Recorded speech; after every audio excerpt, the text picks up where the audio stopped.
Hey guys, welcome to my channel and I'm back again with another really interesting video guys. In this video, we are going to learn another super important concept which is called as multi-tenancy RAG system with LlamaIndex. So what is multi-tenancy? We are going to learn that, and not only this, we will also implement a multi-tenant system with LlamaIndex APIs. So I know you guys are excited for it. I am excited as well. Let's get started. First of all guys, what is a multi-tenant system? So if we look at this image here, you can see that multiple tenants means multiple users. And we want to design a system in which we have got multiple users using a RAG pipeline to query documents. Okay. However, there is a small catch here. You see, let's say we have got two users and a user 1 has only interest in document 1 and user 1 has its documents loaded into the RAG pipeline and it has some confidential private information stored in document 1. What user 1 wants is that if I want to query this document, I should be definitely be able to do so. However, if another user comes and uses the same RAG pipeline and asks a question, the AI model should not take the data from this document and send it to user 2. Okay? And that is something which is super important in today's world because we want to ensure that not only your data is correct but your data is protected as well. You don't want to share your private and confidential information without any consent to any other user, right? So same is the case with user 2 as well. If a user 2 is only interested in document 2 and is only authorized to access document 2, then the RAG pipeline must not give it an answer which is taken from document 1. Okay, it should only be able to query the questions that can be answered through document 2. And this is called as a multi-tenancy system. And in this design, we have to make sure that not only you get the correct data, but you also get the data that you are authorized to see. Okay. Now we know the problem statement. How can we actually resolve this problem? And to resolve this problem, guys, we are going to use something called as LlamaIndex metadata. So what LlamaIndex has done, guys, it has provided us a way where when you actually index the documents, so let's go back to the image again. So when you create a RAG pipeline with LlamaIndex, what you actually do is you do couple of steps. You have all your documents and then you index those documents. And once you have indexed them, then you create a query engine which actually queries that index. Okay, and then it retrieves the information and sends it to the user. What index is? It's basically a directory which makes it much faster to actually query your documents, right? And what LlamaIndex provides us a way is that when you are creating an index of your document, you can include a metadata information into it. And for example, if a user includes some metadata information stating that only I can access this information. Let's say a user 1 when index document 1, it includes that information that only a user with the role user 1 or name user 1 can access the document 1. So only when the query comes from user 1, then only document 1 will be taken into picture and no other document will be taken into picture.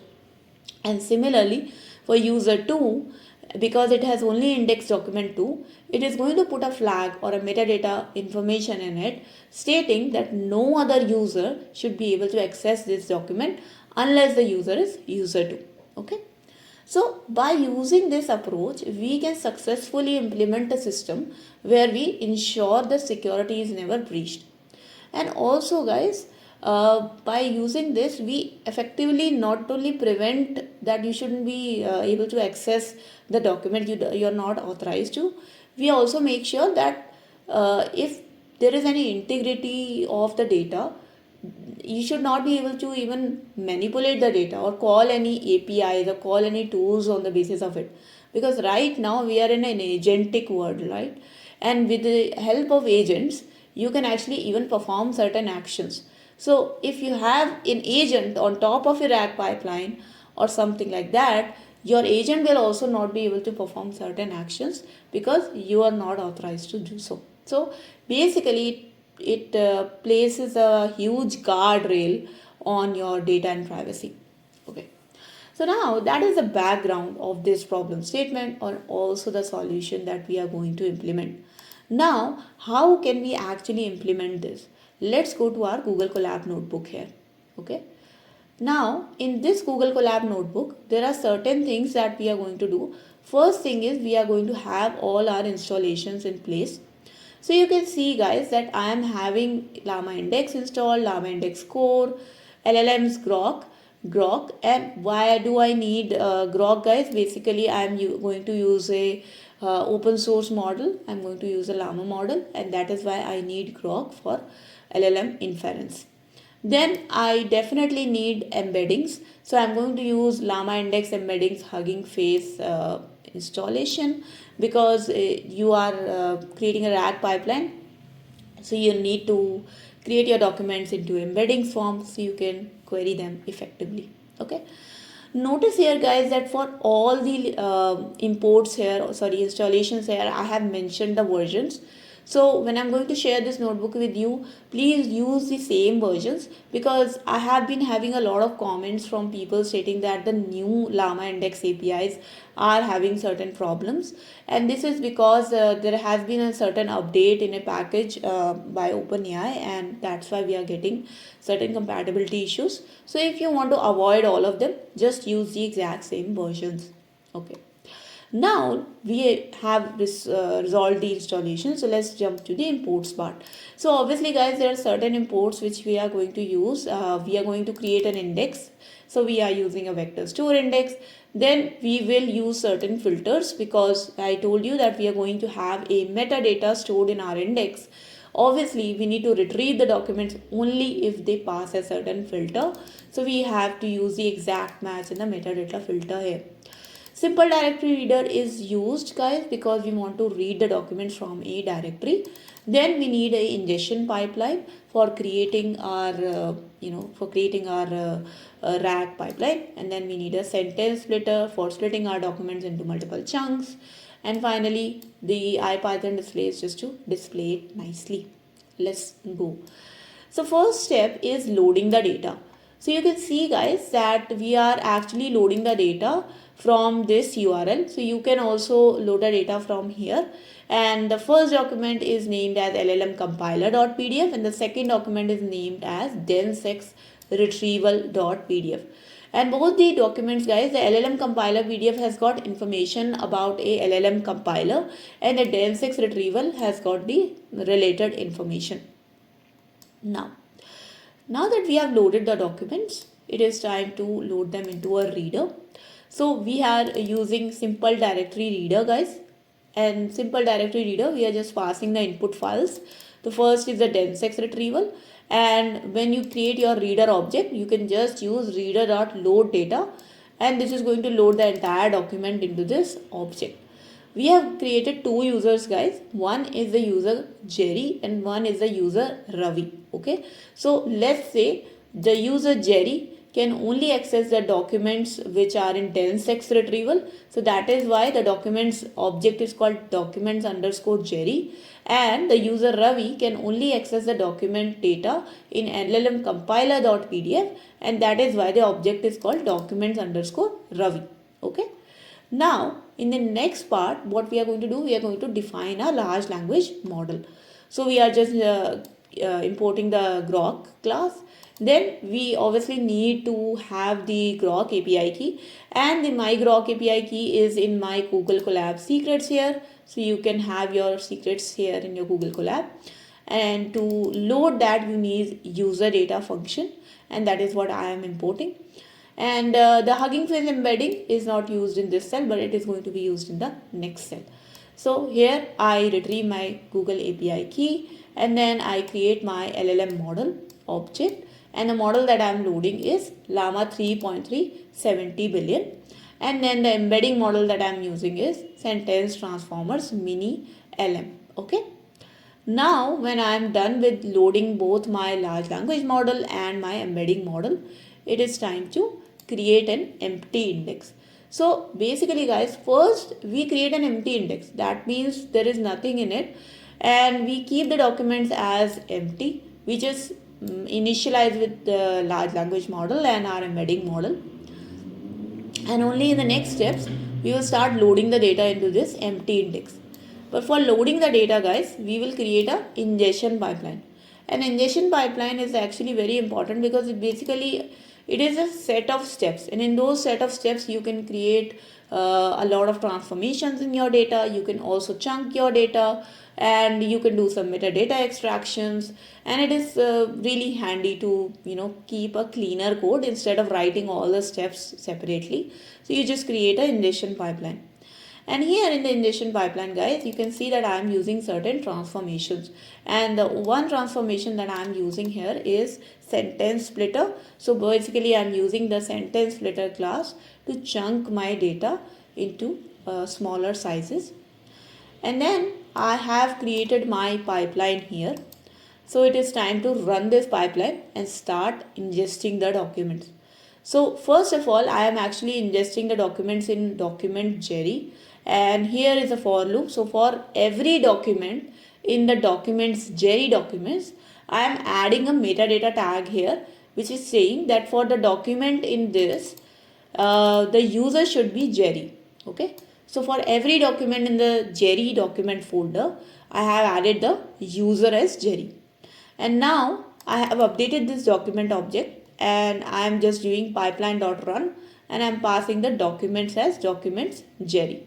And when you run the pipeline, what will happen is it is going to perform all the transformations. It is going to do the chunking, etc. And it is going to return you nodes. Okay. When you convert your documents into the nodes, then it basically means that they have been transformed as per your wishes, and you can now use them to create your document index. Okay. And that is what we are doing. So once we created an empty index, and now we are just inserting those nodes into my index. Just remember, guys, that for each and every node here, we have added a metadata that the user is Jerry. Now we are going to do the same thing for Ravi as well. Again, we are using documents Ravi, but here the metadata user is Ravi. And for all the nodes here, we have inserted, it is going to be the metadata user is Ravi. Okay. Now that we have updated the metadata, we have inserted the documents, it is time to actually create a query engine.